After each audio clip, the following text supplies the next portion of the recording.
They escaped Hitler, but were hunted again in America. A story Muslims understand too well. They thought they had outrun the fire. They thought America would be different, safer, kinder. But some fires follow you, not because of who you are, but because the world never lets you forget who you've been. It starts in Krakow, Poland. Winter, 1941.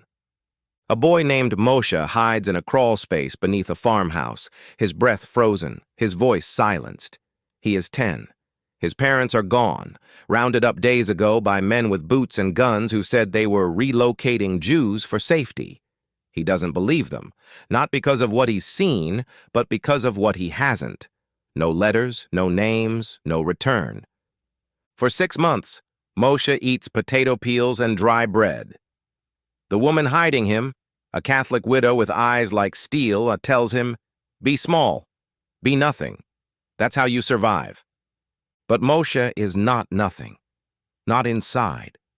Inside him is a memory of his father's Shabbat prayers, the weight of his mother's last hug, and the burning knowledge that he was supposed to die, but didn't.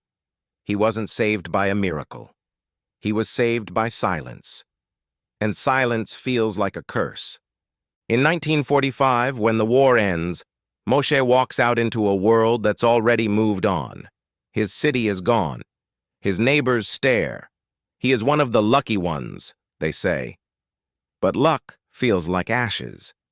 He doesn't speak for a year. In 1951, he boards a ship to America, a country that promised freedom, a country with no boots on doorsteps, no yellow stars on coats, just space, opportunity, the dream of being ordinary. He settles in Washington, D.C., finds work, marries a girl who also survived. They raise children, teach them to blend in, to be good, to be careful.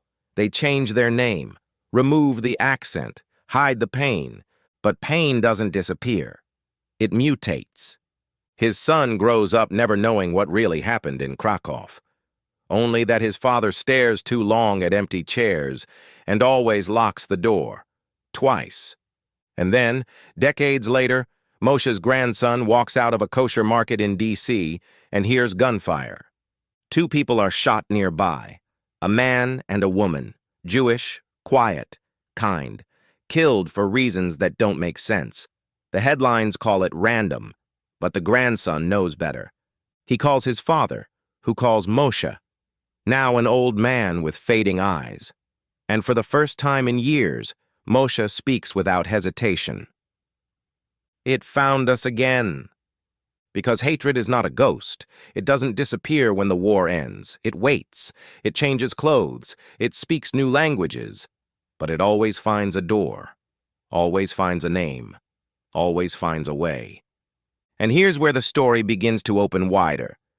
Because Moshe's neighbor, a Muslim man from Syria, hears about the shooting and knocks on their door with tears in his eyes. He doesn't say much. Just 4 words, "We know this pain." That's when it hits. This isn't just a Jewish story. It's not just about the Holocaust or swastikas or temples defaced. This is a story Muslims know too, from Bosnia to Burma, from the West Bank to Uyghur camps in China, from the refugee boats turned away to the mosques shot up by men who smiled on the way in. It's not about religion. It's about what happens when the world forgets that people, real, breathing, loving people, carry history in their blood. And when that history is erased, repeated, or ignored, it becomes fuel, the kind that burns churches and mosques and synagogues alike. In Section 2, we go back again, not to Krakow, but to the shared stories between Jews and Muslims during the Holocaust. Stories they never taught in school. Stories of refuge, betrayal, and a bond formed in the darkest hours of history. Section 2. When Muslims Sheltered Jews. The year is 1942. Europe is on fire. Entire Jewish neighborhoods vanish overnight. But in one forgotten corner of the world, a man opens his door, a Muslim door, in Tunisia. His name is Khaled Abdelwahab. a Tunisian Arab landowner with wealth, connections, and power under the Nazi occupation. The German forces had taken hold of North Africa, and Tunisia, under Vichy control, had become another place where Jews began disappearing. But Khalid? He did not disappear. When he heard that Nazi officers were planning to rape and arrest a young Jewish girl from the Bucharest family, he didn't pray. He acted. That night, he drove to their home, gathered the entire family, and hid them on his estate for 4 months. He told the Germans the house was his hunting lodge. They never searched it. The family survived. Not because of fate, because a Muslim man refused to be silent. This wasn't a single miracle. Across Albania, Bosnia, Morocco, and parts of the Ottoman legacy, Muslims sheltered Jews, sometimes in basements, sometimes in mosques, sometimes in plain sight, at great risk, with no reward. In Sarajevo, a Muslim imam and a Jewish rabbi wrote a joint letter to the Gestapo claiming their people were essential to the city. In Albania, entire villages took in Jewish families, refused to betray them. And when asked why, the villagers answered simply, "They were our guests, and we are Albanian." But after the war, the narrative changed. The history was split. Jews went west, Muslims stayed behind. And as new political lines were drawn, those shared stories were buried. Children grew up learning to fear one another, to forget the nights when a crescent moon watched over the Star of David, in silence, in shelter, in dignity. And maybe that's what makes tragedies like the one in Washington feel even heavier, because it's not just about a Jewish couple being shot. It's about a wound that both communities recognize, but almost never say out loud. The fear of walking into a store and not coming home. The silence after sirens. The ache of lighting a candle, not because it's a holiday, but because someone didn't make it. Moshe's family remembered, and so did his neighbor, the Syrian man who had lost his uncle in a bombing back home. 2 different faiths, 2 different continents. One shared pain. But something else, too. A shared fire. Not the kind that destroys, but the kind that refuses to die. You see, there's a reason the survivors on both sides light candles. Jews do it on Shabbat. Muslims do it during Ramadan. Christians do it at Easter. It's not about the flame. It's about the memory. Because when people forget, they repeat. And when they remember, really remember, something powerful happens. They see each other. In Section 3, we look at what happened when Jews and Muslims came to America, thinking they'd finally be safe. And why even here, the fire still flickered. Behind closed doors, beneath headlines, and sometimes in the barrel of a gun.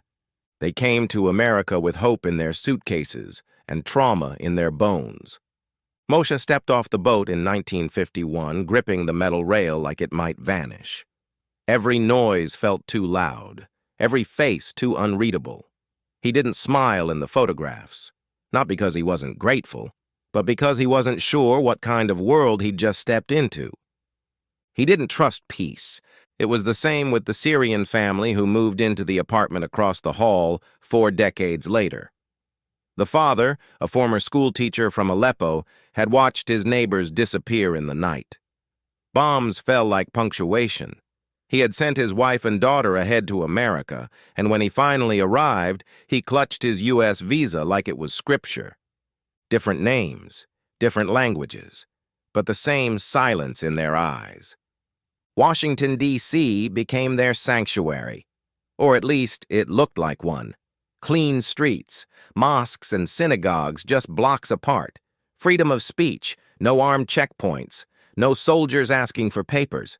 It was a new beginning, at least on the outside. But America has always had 2 faces, the one it shows the world, and the one it sometimes shows the people who don't quite fit the mold.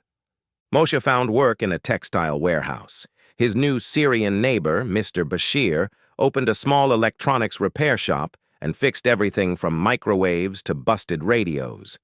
They never spoke much at first, just nods in the hallway. Mutual respect. but both of them had eyes trained to scan exits. They both listened for sirens. Both locked their doors twice, once for safety and once for the ghosts. Their children played in the same streets. Their grandchildren shared the same schools. But they never fully told their stories, not to each other and not to themselves. Trauma has a way of making silence feel like safety. Still, time has a way of melting walls. One spring day in 1997, Mr. Bashir found Moshe struggling to lift a box of old tools. Without a word, he stepped in to help. That evening, Moshe invited him for tea. That was the first time either man had spoken out loud about what they had run from. Moshe told him about Krakow, about hiding under the floorboards, about watching men in black coats take his parents away, and how he never saw them again. Bashir nodded slowly, then whispered about the night a missile fell on his cousin's house in Aleppo and how he held his nephew's hand, still warm, even though he was already gone. They didn't cry. They didn't hug. But something passed between them, something ancient, something older than geography or scripture. A fire, the kind that burns but doesn't destroy, the kind you carry in your chest when you've lost everything and still wake up the next day. It was only years later, when tragedy returned, that the fire revealed itself again. It was a quiet Friday morning. Moshe's grandson had just walked out of a kosher market when the gunshots rang out. 2 customers were shot, a man and a woman. A hate crime, they called it. But the papers danced around the word Jewish. They said it was isolated, unprovoked, unrelated, as if hatred ever needed a reason. Moshe sat silently in his living room, staring at the flickering flame of his Shabbat candles, just as he had every Friday for 70 years. His grandson called, voice shaking, asking if he'd heard. Moshe said only 3 words. It found us again. That night, Bashir knocked on the door. He didn't say anything, just brought over a plate of dates and stood there in silence, the same way neighbors did in Aleppo when someone lost a son. No speeches, no sorrow Olympics, just presence. Eventually, they sat together, the old Jew and the old Muslim, sipping warm tea in the quiet. And it was Moshe who broke the silence. "They think the fire's out, but it's still burning, isn't it?" Bashir just nodded, because they knew what most people didn't. Hate never really leaves. It just sleeps. It shifts. It changes uniforms. One day it's a swastika. Another day it's a crude meme. Another day it's a man with a gun yelling words he barely understands, but the wound is always the same. And both of them, survivors of 2 continents, 2 histories, 2 languages, recognized the wound in each other. This wasn't just about anti-Semitism. It wasn't just about Islamophobia. It wasn't about politics or ideology. It was about the terrifying weight of memory and the way violence always tries to take more than lives. It tries to take meaning. It turns victims into statistics. It buries their names beneath headlines that fade in a day. That's what erasure looks like. But survivors? They light candles anyway. In the weeks that followed, Moshe and Bashir began talking more. Their grandchildren met, shared stories, laughed at the same awkward jokes.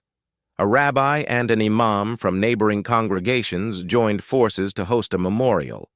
Jews and Muslims sat side by side, whispering prayers in different tongues, but sharing the same grief. In a world that wants to divide pain, these families braided theirs together. Because they knew the only real answer to hate is memory. Not just remembering the names, but remembering that behind every headline is a face, a song, a bedtime story, a grandmother's recipe, a whispered prayer, a silence that once meant survival, now broken because it's time to speak. Moshe's grandson would later say that what scared him most wasn't the bullets, it was the way people moved on so quickly. And Bashir's daughter would write in her diary, When they shot our neighbors, they didn't just kill Jews. They shot all of us who know what it's like to hide who we are. And that is the truth most people miss. Hate doesn't need you to be Jewish, or Muslim, or black, or anything. It just needs you to be other.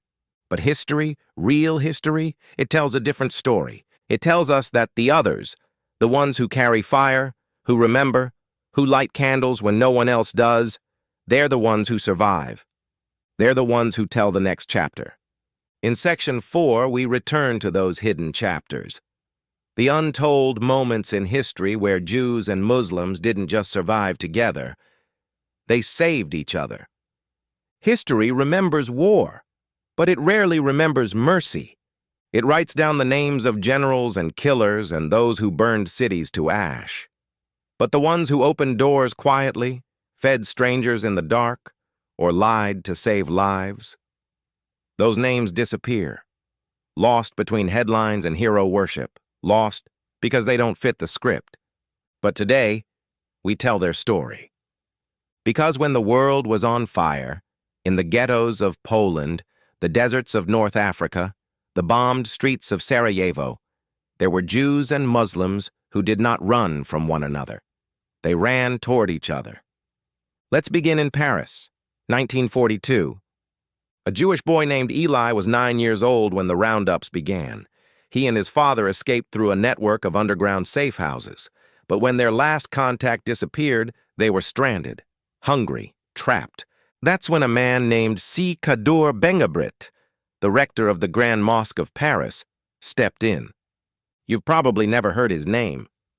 But during the Nazi occupation of France, this Muslim imam created fake identity papers for hundreds of Jews, claiming they were Muslim to protect them.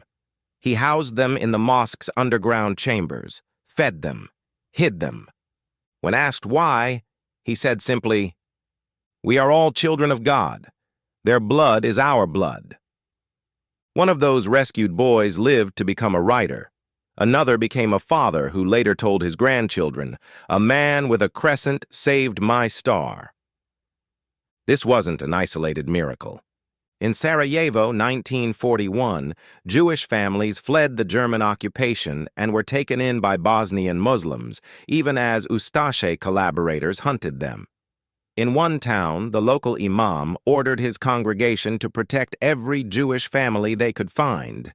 An elderly Jewish woman named Miriam was hidden in a small room above a minaret for 6 months. When she emerged, the imam handed her a ring and said, "If anyone ever doubts this happened, show them this." She wore it until the day she died. But perhaps the most astonishing story came from Albania, a small, poor country in the Balkans, mostly Muslim, caught between the Axis and Allied powers, and yet, not a single Jew was handed over to the Nazis. Not one. Why? Because of an ancient Albanian code of honor called Besa. It means to keep the promise, to protect a guest, to stand between the hunter and the hunted, no matter the cost. Albanian Muslims took in Jewish refugees like they were family, gave them Muslim names, circumcised their sons to fool inspectors, lied, bribed, risked everything. One man, Refik Veseli, just 17 years old, hid an entire Jewish family in his home for 2 years. When asked decades later why he did it, he said, "They knocked, so we opened the door." That sentence echoes across centuries, because at the same time, in other parts of the world, Jews were returning the same courage. In Istanbul, 1943, as Nazi influence crept toward Turkey's borders, a Muslim scholar named Dr. Farid Akun was arrested on suspicion of anti-German agitation. The police report said he had been preaching against fascism. He was beaten, scheduled for interrogation. But then something extraordinary happened. A Jewish rabbi named Eliyahu Hazan, a friend of Farid's from their university days, walked into the police station, dressed in full rabbinical garb, and demanded his release. He told the officers that Dr. Akun was under his religious protection and that harming him would be an insult to God. They laughed at first, But then the rabbi pulled out a letter, signed by a European consulate, naming Akhun as a scholar under Jewish protection. It was a bluff, but it worked. The rabbi got him out. Years later, when Farid's granddaughter visited Jerusalem, she lit a candle at that same rabbi's grave, because the man who wore the star had once shielded the crescent. These are not stories taught in school. They don't make for simple headlines. They don't support the tired lie that Jews and Muslims have only ever been enemies. They don't fit the agenda of those who profit from division. But they're real. And in today's world, where tension is manufactured, where algorithms push conflict, where people are told to pick a side, these stories matter more than ever. Because history is not just about what was done. It's about what was forgotten. Why don't we know about the Grand Mosque of Paris? Why don't children learn that Muslims once forged Jewish names into their holy books to save them? Why don't textbooks show the Jewish families who rebuilt bombed-out mosques in Sarajevo brick by brick after the war? Because empathy is dangerous. It makes you stop, think, question. Look at your supposed enemy and say, wait, that story sounds like mine. And when stories like that start to spread, walls crack, borders blur, labels break, and that is terrifying to those who build power on fear. So the stories vanish, but not all of them. In the home of Moshe and Bashir, two old men who had once crossed oceans and horrors to find safety, these stories were not forgotten. They were told in living rooms, around tea time, with trembling hands and soft voices, passed down like sacred relics, not as history, but as inheritance. Bashir's granddaughter once asked him why he kept an old Star of David on a shelf in his office. He said it belonged to a man who once hid him when he was a boy. She blinked, confused. But we're Muslim, right? He smiled. And so was he, in that moment. Because sometimes, in the middle of war, kindness is the only religion left. Moshe's grandson kept a small Quran next to his tallit in a wooden box. He said it was a gift from the man who shared a shelter with him during a blackout in the city, after a riot. When people outside screamed hate, they sat in the dark and took turns reading. Different books, same stories. And that's the point.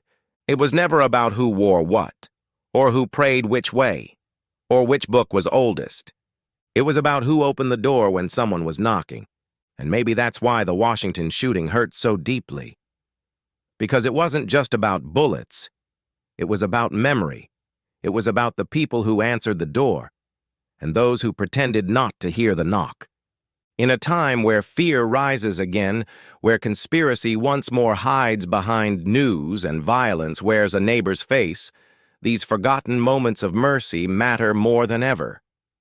If you've listened this far, you already know. This wasn't just a story about one family, or one faith, or one city with another headline the world will scroll past tomorrow. This was about memory, survival, and what happens when two people with nothing in common, except pain, look each other in the eyes and say, I know your story, because I lived it too. You see, they told us Jews and Muslims have always hated each other, that we were destined to fight, that it's written in our books, our blood, our bones. But that was a lie. A lie told by the same people who built walls, dropped bombs, made maps that split brothers in half and sold fear as truth. Because if we ever really saw each other, saw the grief, the loss, the refugee camps, the burnt homes, the locked doors, the whispered prayers, we'd stop fighting. We'd remember that we were never enemies. We were survivors of the same storm, just in different corners of the sky. Let me tell you something they won't teach in school. Jewish children were once hidden in mosques. Muslim children were once saved by rabbis, and both of them lit candles when the lights went out, not to be seen, but to remember. Because the real war isn't between Jews and Muslims. It's between those who want us to forget and those who fight to remember. Forget the headlines, forget the politics, forget the maps and microphones and men in suits arguing while people bleed. Remember the door that opened, the soup that was shared, the silence broken, the names whispered when it wasn't safe. That's history. And that's the fire we carry forward. Not one of hate, but one of light. So if you're listening now, whether you wear a yarmulke, a hijab, or no faith at all, remember this. You are part of a story they tried to bury, a story where love beat fear, where truth outlived lies, where two people who were never supposed to speak built something sacred just by surviving together. So keep telling it, tell it louder, light your candle. Say the names, and when they ask you why, say it's because Uncle Luke told you. The world doesn't change when you win. The world changes when you remember. Like, comment, and subscribe to Uncle Luke Tells. For stories they didn't want you to hear, but couldn't kill. We don't just tell history, we light it back up.